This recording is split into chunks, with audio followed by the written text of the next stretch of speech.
Well, hello, everyone. It has been kind of like way too long, huh? Uh, Hi. If um, if your life has been anything like mine lately, it's been really busy. um, so I just wanted to just say hey and kind of catch up a little bit. I got some fun stuff to sort of share with you guys. Um, if life has been like for me, for a lot of people, um, it seems that kind of themes from our past are just coming to the surface for both better and for worse. And that can sound kind of obvious, but this seems like this has been very particular. In fact, there's a couple of realizations and synchronicities that have happened to me that just made me, man, just feel like I gotta just record another one of these little spiels to share with you guys. And also just, that nice sense of camaraderie of us open minded spiritual people, who, because we're sort of a minority, we can feel awfully alone out there. So I just wanted to send some love and good vibes out to you guys. You guys are the best. So, let's get right into it. Um, to start off, I've talked a lot about my kind of experiences on the other side in other talks. I had spoken about some pursuits that I would like to try out here in the real world over there on the other side. And over there on the other side, they said, at first they were kind of iffy about my idea, but then they kind of talked it over and they said, well, for the certain kind of person, they'll get something out of that maybe they wouldn't get if that type of thing didn't exist. So they gave me kind of the green light, and this was years ago. And now in my life, without me actually actively doing anything, I've been randomly contacted and getting professionally involved in exactly the thing that I talked about all those years ago, which has been really a little feeling like the Twilight Zone, because it's like literally like getting a random call, um, literally like the place I work saying, "Hey, can you just take this project on?" Which has to do exactly with the thing that you talked with interdimensional beings about like years ago. They didn't say that, but they might as well have, because that's exactly what it felt like. It was like, yeah, sure, I'll pursue that and assist with that. And then I get a phone call and they say, oh, we've got, that friend we grew up with, we went to undergrad with, well, she's married this person who just came into all this money, and they're looking to do this type of pursuit. Would you happen to know anything about that? And it's like, yeah, I already happened to be starting that because of another coincidence from before. So it's been kind of magical. I will say that my plate has become like very full. Um, I kind of feel like we're being used in a positive way, though. Like, we have a special gift to offer, and I think the universe knows it and has been lining stuff up for us, so we're sort of in the right place at the right time, and we kind of can bring something to the table that not everybody brings to the table, so we find ourselves at the table. Sort of whether we try to get to the table or not. I'm sure these types of themes and experiences have just been happening to you as well. So I just wanted to sort of affirm those feelings, that there is something to it. It's, you know what? It's a little bit too on the nose to be coincidence. And I don't know if I necessarily believe in coincidence. Well, yeah, maybe a little bit. Anyway, you can feel the difference. So that was this first thing that's just been sort of like all encompassing, and also sort of taking up all my time, where I can't just sit down and like talk to you guys about like this fun stuff I want to talk about. I've had to be kind of professional and, you know, all that junk to make a living, and but things have been going like so good, and I'm hoping that they're just also going so good for you. And I just, you know, send out my gratitude as often as I can, because I think that energy helps. Um, Here's been this little mantra that's been really nice for me, kind of helping me keep a high consciousness even when I'm very much in the regular 3D world. I like to think of what was planet Earth's high point today and what was her low point today. And I like to try to do that each day. And that helps me kind of connect with the sentience of Earth. And it also kind of helps me like sort of be in her shoes. And I think that type of consideration can be felt by the planet and is actually very precious. It's a very precious energy. And I think that type of acknowledgement and appreciation really, really helps our planet as an individual. So I think that's a nice little daily kind of check-in with planet Earth. You know, even though you don't necessarily know what was her high point, what was her low point, just to think about it and feel into it as a little meditation is this nice bridge to that consciousness. And then I also think about that for the sun, like with all the planets. What was going on with the sun, and from the sun's perspective today? What was the sun's like high point, and what was the sun's low point? As expressions of the sun and the earth and part of the solar system. Just that little thought exercise each day, I feel like can help us just sort of stay on the same page with the planetary logos, as it's sometimes referred to, or with planet Earth and with our sun. So that was this other little thing I wanted to touch on. So in the past, I had talked about how I'd had this engagement with a teal-skinned gray entity, or you know, the gray alien. This was when I was tripping out on mushrooms, and you know, I asked to talk to an alien, and an alien did show up, but this was a very mean alien.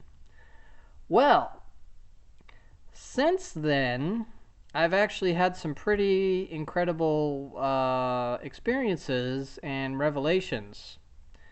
It turns out that alien was not actually an alien, because I had then had an experience with a shape-shifting being who has been part of my genetic lineage for multiple lifetimes, and that this shape-shifting, you could think of it as sort of a piggybacker, energetic vampire type of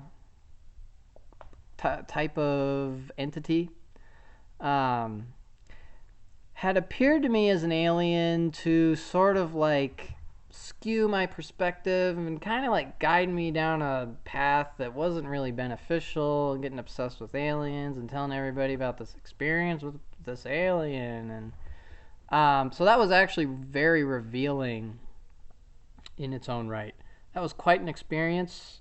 I was lucky to have my wife with me, kind of on the same wavelength, assisting me with kind of doing battle with this entity that's been sort of hiding in the shadows of my lineage for a very long time. A lot of past life information flooded through.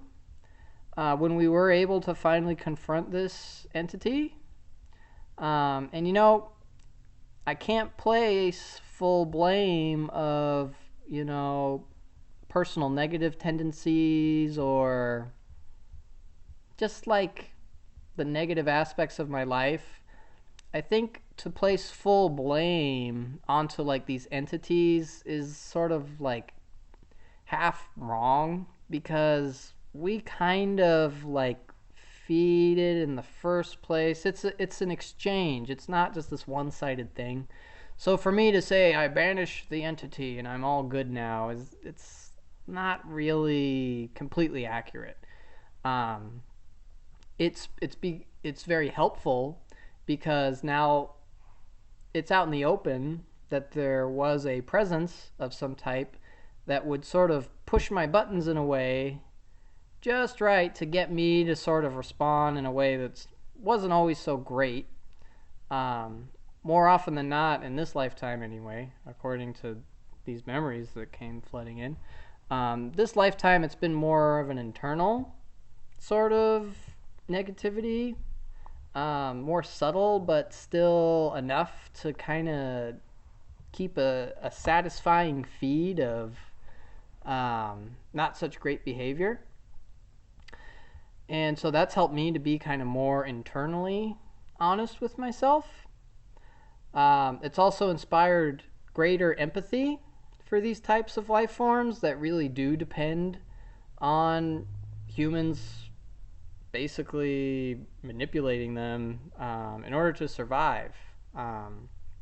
So my heart ended up really going out to this being, but not so much that I'm leaving an opening to continue to be messed with. And the way that we sort of culminated that intention, because we didn't want to place full blame, yet we wanted to create a division between us because it's not okay to have these piggybacking energy forces.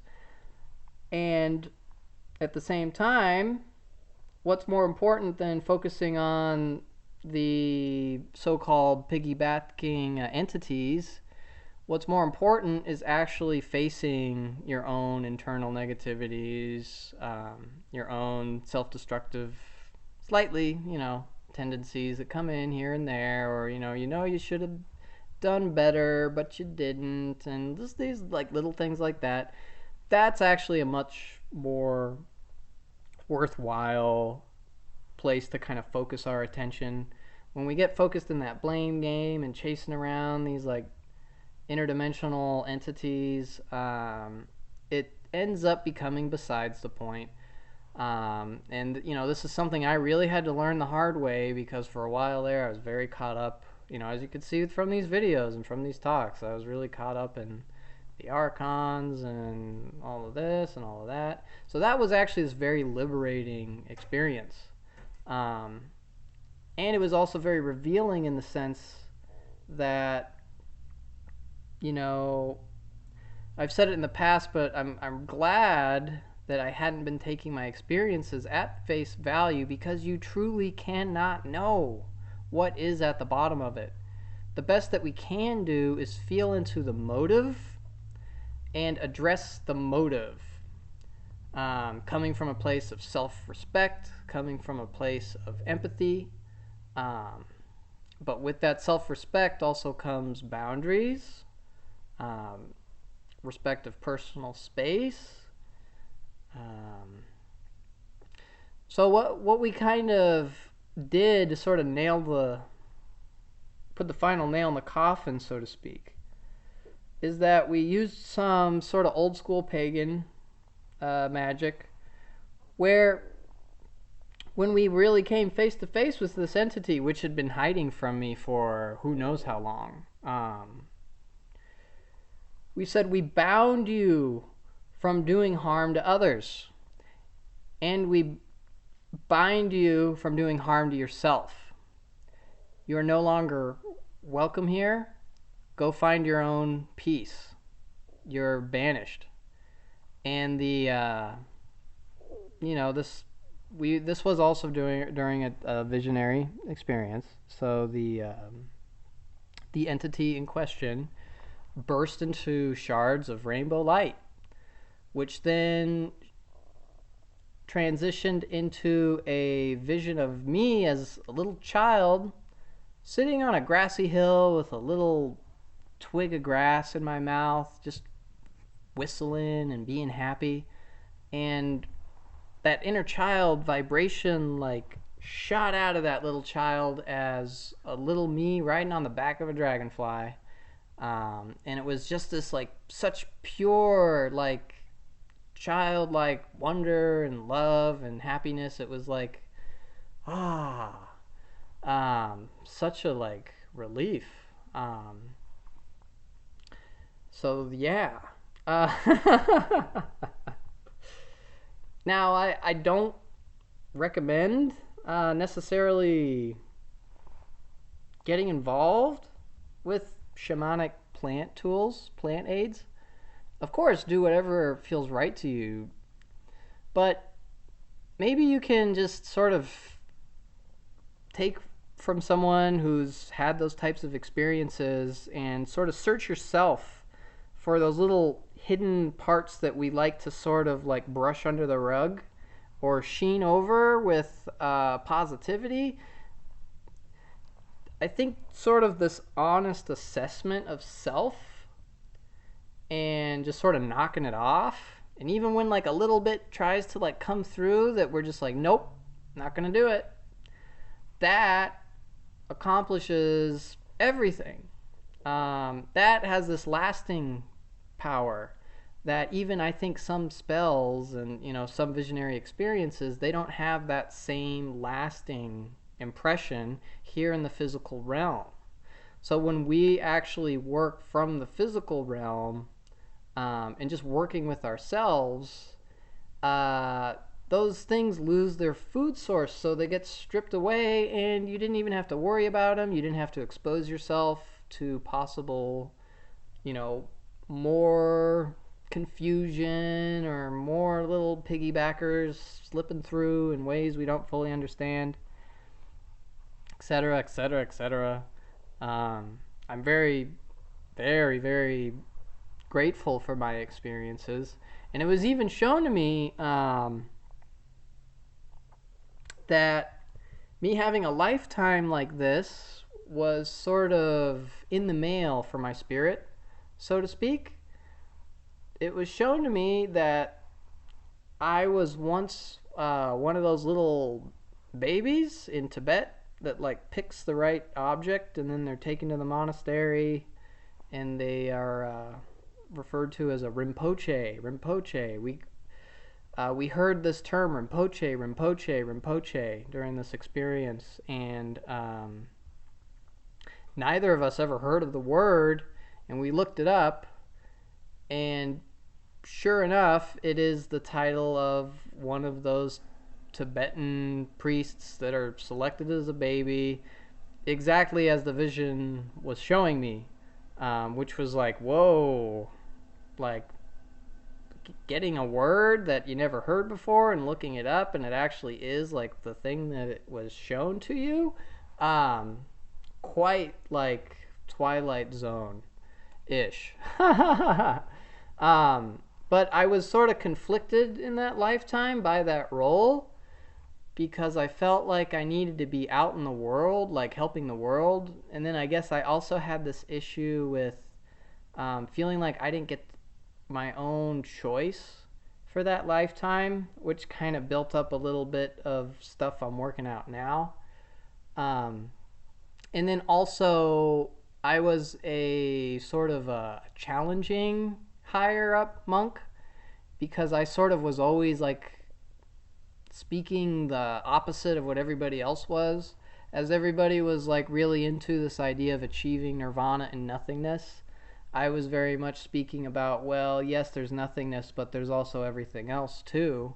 And that sort of rubbed the other Tibetan elders like the wrong way, but they ultimately like appreciated me because they recognized I was trying to like come from a perspective beyond the pre-existing spiritual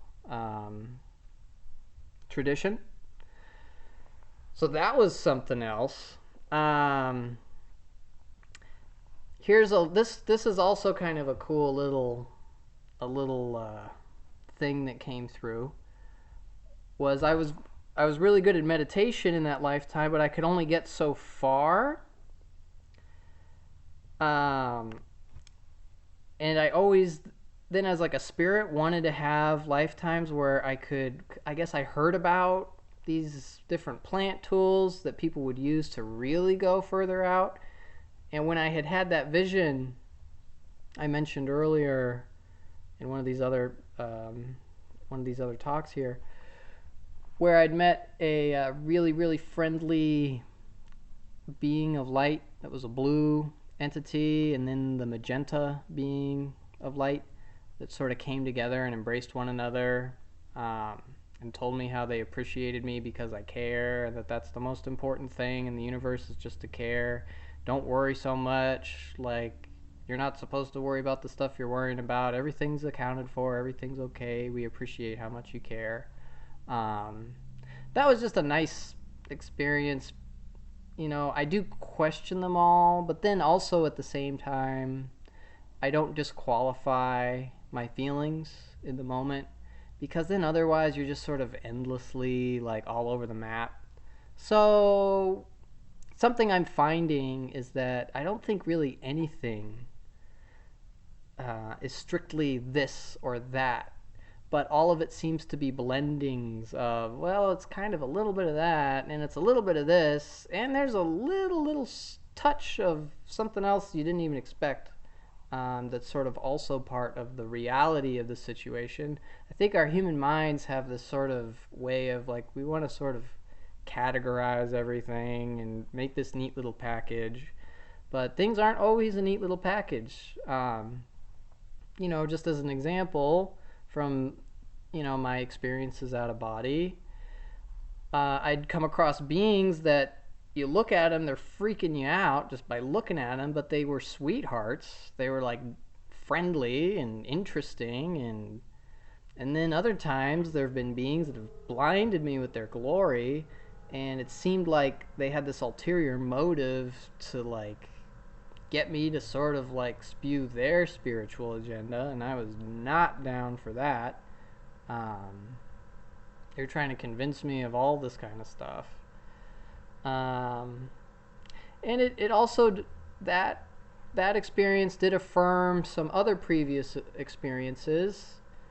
For example, I had an experience where I saw this giant cartoon like lion dog creature who's like so excited to see me. He's like, "Where have you been?" Like just like exasperated. And from the recall of that lifetime, it turns out that my sister from that lifetime, who really missed me when I was taken away as a baby, had drawn that little lion for me and would, through meditation, send it to me to be my friend because she knew I was kind of lonely up there. Um, and that lion was my friend that I would, like, you know, be friends with and give messages to take back to my sister while I was meditating all the time up there in the monasteries. And I could see the prayer flags and the misty Himalayas. It was, the feelings that were coming through were like, oh, it was hitting me pretty hard to the core. So that was cool. It was like, oh, so that lion dog like has been waiting around in the astral realms for me because I'm from like lifetimes ago. Interesting, just to sort of think about. Um, Here, this is another one where, and then when this one was from today, and when I realized this, I was like, man, I gotta record another one of these. I just gotta do it. I had this recall, this memory of where I was a real galactic jerk. Um, and again, you know what? Who's to say about any of all this, right? But also, why not? See, it's really not so clear cut. Um, so if there's something useful to be garnished, I'll take the useful part. But I'm not gonna just fully believe something and drive myself crazy. This whole process has really been helping me sort of clear the way I sort of consider the world, or these type of out-of-body experiences, other dimensions, visions, dreams. You sort of take them seriously, yet you don't take them seriously. You believe them, yet you don't believe them. Um, because otherwise you just sort of bog yourself down. It's not worth it. Anyway, just for the sake of the cool interconnectedness of this example, let me just tell the story and to quit blabbering. um, so in this vision, I was a real bad guy. I was in a really dark spaceship. Had really cool. I remember the cool buttons.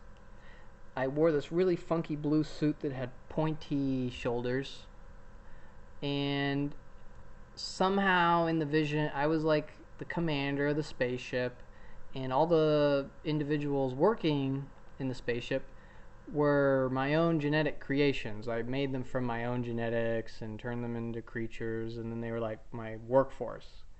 So I commanded them to destroy this planet.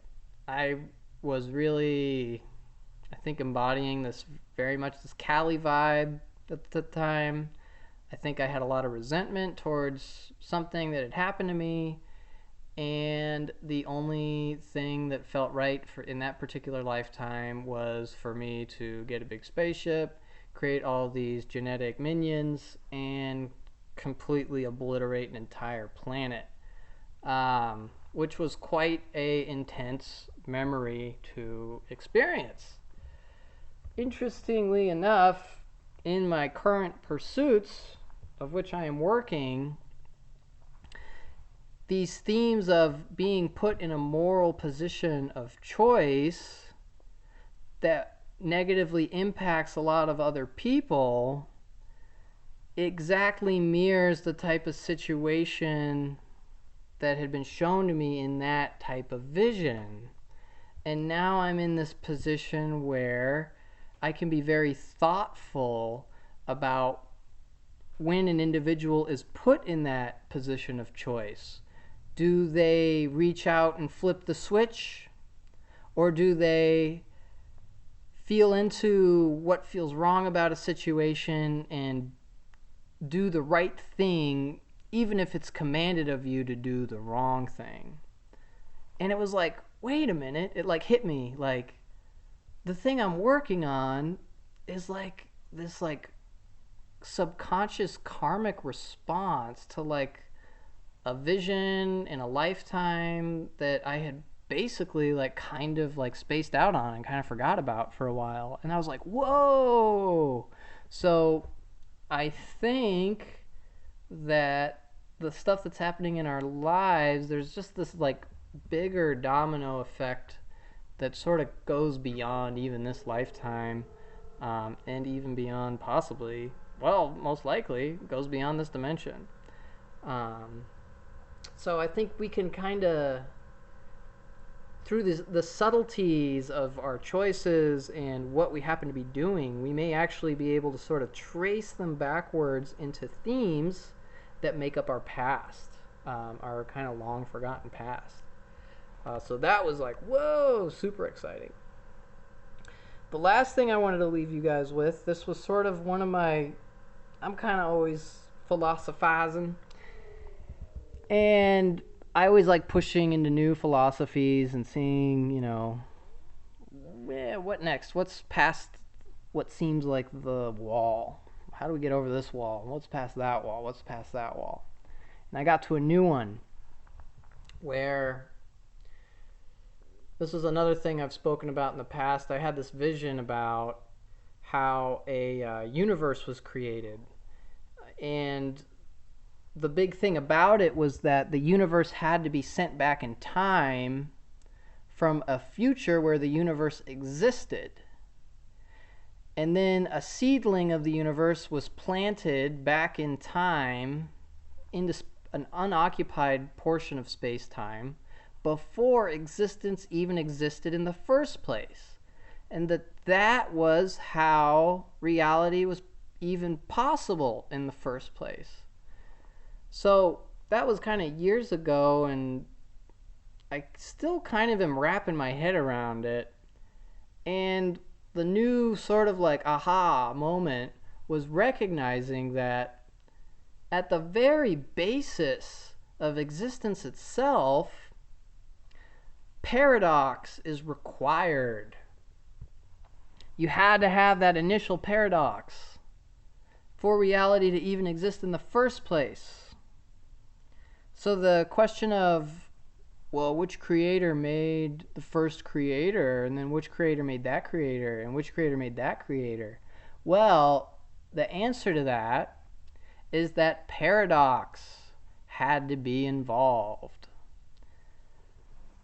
It's a little like, you gotta like stretch to like grab onto it. But I think it was set up in such a way where you could say, this is kind of what I'm trying to like lead up to and get at, is that, you know, the meaning of life could very well be to resolve that initial paradox that occurred in the first place. And all these themes of like, you know, Ouroboros, the snake that bites its own tail, or the story of Yaldabaoth, or the Demiurge, who was created from nothing, and then like got sort of bent out of shape about like, I just got put in this really weird situation. What am I going to do about it? And the sort of themes of that early primordial version of existence, this is like way before physicality, any of this, those initial like growth out of the initial paradox, those themes sort of modeled the first like emotions, so to speak. And I even think that when two of us come together and make a child, that's actually this really friendly rendition of the initial paradox that generated life in the first place. Quite literally a miracle. So yeah, paradox seems to be at the beginning of it all. Because yeah, how do you create an existence if there is no existence unless the potential existence sent a seedling of itself back in time to before it even started in the first place? And it's like, whew, it feels like existence like lives on a fine hair that could have maybe never even been. Then the part that's like, what? Is like, how is it all this like holographic light material with self-healing biological beings made out of molecules and cells? It's like, okay. It feels like they're like, oh man, we got existence to work somehow. The hack like totally worked. Might as well make this thing good, since it's like all we got, right? Yeah. Let's make sure we're really paying attention closely to everything and accounting everything, because like this is like perhaps quite literally all that we have. Then I had this whole other vision about how this reality was like this thing of this guy who kidnapped these two like princesses. Ooh, oh, this reminded me. Okay, here's another one. I'm glad that I started telling that story. This one is crazy. All right, so I had this. It's so crazy that it makes me kind of not trust the story. Like it's like maybe kind of pushing through a little too hard. That makes it feel like, it's like a little too pushy or something. Like would really want me to believe this to be true and to sort of spout this out as like, oh yeah, this is what it is. Because like I was saying earlier, even though I had that experience before with this tall, teal gray alien who appeared to me as an alien and talked about aliens and humans and the history of all this and how pitiful humans are and da da da da da. I could totally tell it was like the same like jerk. Like he had the same vibe, just like different appearance. Anyway, back to this story. So this vision was about how this universe started, and it was sort of a mad scientist kidnapped these two women he was in love with, but felt kind of conflicted about it. Literally, like, grabbed onto him and jumped into this, like, super hardcore holographic light technology machine. It was this gold machine. And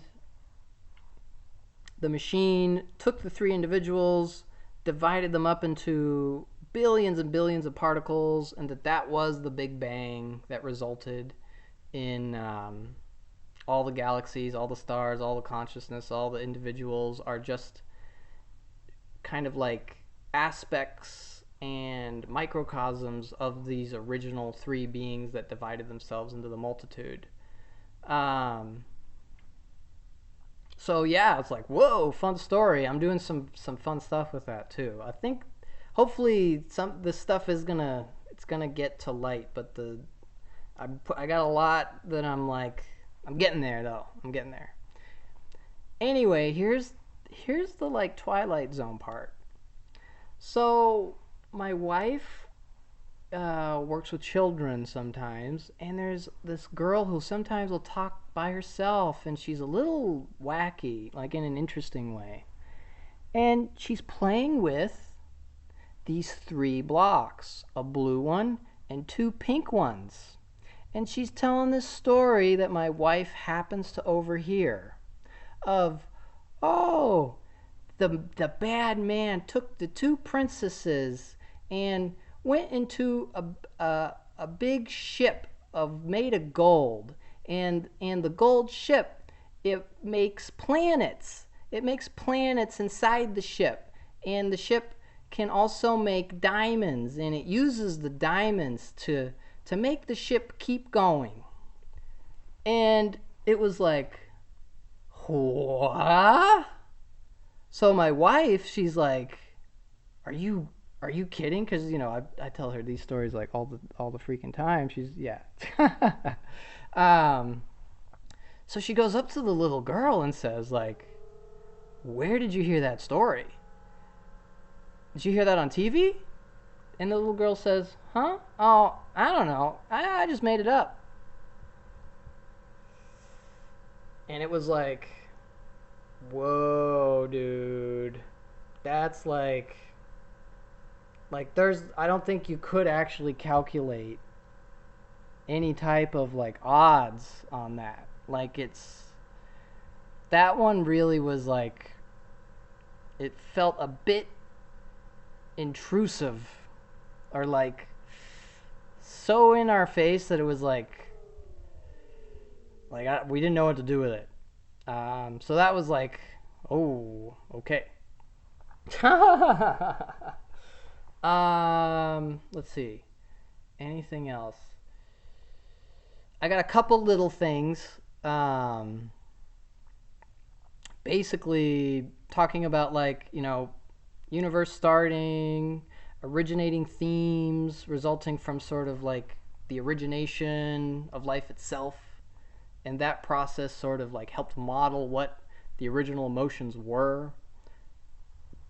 I think that those themes are so present in this reality that we are so made up of them that is why babies smile and babies frown right from the get-go, because that level of expression is inherently a part of reality no matter what. Even if you're a blank slate, it's like the left and the right on the keyboard. It's like they're there. Even if you're like a new player, um, there's gonna be left and right. You're gonna have two hands. You're gonna have two eyes. You're gonna have hair. You're gonna smile. You're gonna frown.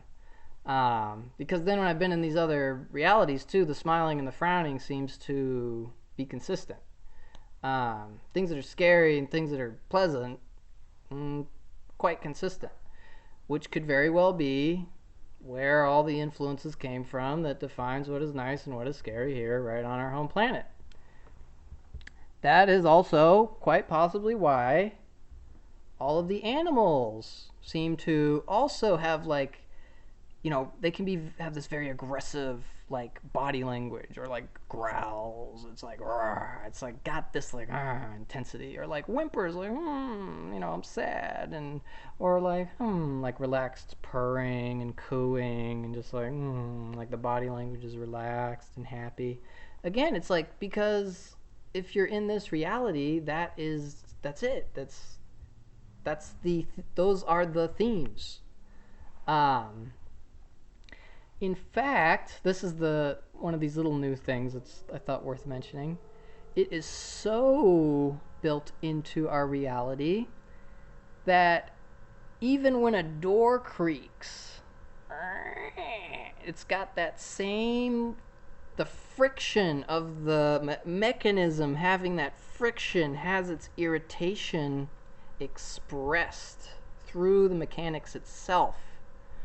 And I believe that is actually what's going on in an energetic sense. It's our energetic mechanisms sometimes having too much friction and getting aggressive, or releasing and relaxing, or putting some oil on that squeaky door and then it's as smooth as butter, right? Or even when starting a car will like struggle to start, right? Like it sounds like it's no good. Or a car purrs like a kitten, right? So I think like, yeah, like once you see the themes, it's just so built in. It's sort of like, well, yeah, they're ever present. It's where it helps you kind of just trace back to the beginning. It helps you kind of get an idea of what other realities are like. And the thing is that it's not much different than here. Also, all of the plant life, all of the underwater life, like such like a wide spread of like life forms on this planet. Why would that be? Well, I think it's because not all physical expression. Well, let me start over. Not. Okay, here we go. Not all physical embodiments are appropriate for certain spirits. So a spirit from way over there in that galaxy, it's going to have a better experience as a fish. Just fits. And it's a fish. And who knows, the embodiment of that energy signature may have been very fishy. And in fact, that might be where all of the physical forms are inspired from in the first place. So spirits that could benefit from a physical existence in this way or that way, or whatever, just to have something to do, might fit best in the vehicle of an ant. Might be best suited to be a redwood tree. Might best be suited to be a human being. And it even seems that you can change. You can start out as a tree, you can work your way into something maybe like an insect, or maybe go from insect to tree, or definitely seems like the leaves started to like walk around, and like then there were insects, and then there were, snails, and the snails like, or the fish like walked on land and became lizards. And again, it's like, if it's happening like that, and it happens like that in this reality, isn't that an indicator of how things work elsewhere, since it is all part of the same reality? And how else could any of it be unless it was all influenced from sort of the greater cosmos? Sort of nothing else like really makes any sense. Um, so yeah, that's kind of everything. Those are the major ones anyway. Again, just love you guys. Sending out lots of love, lots of good vibes. Keep up like everything you're doing. Just keep at it. Like, feel good. You have no reason to, it's all good. Anyway, until next time, guys. Lots of love.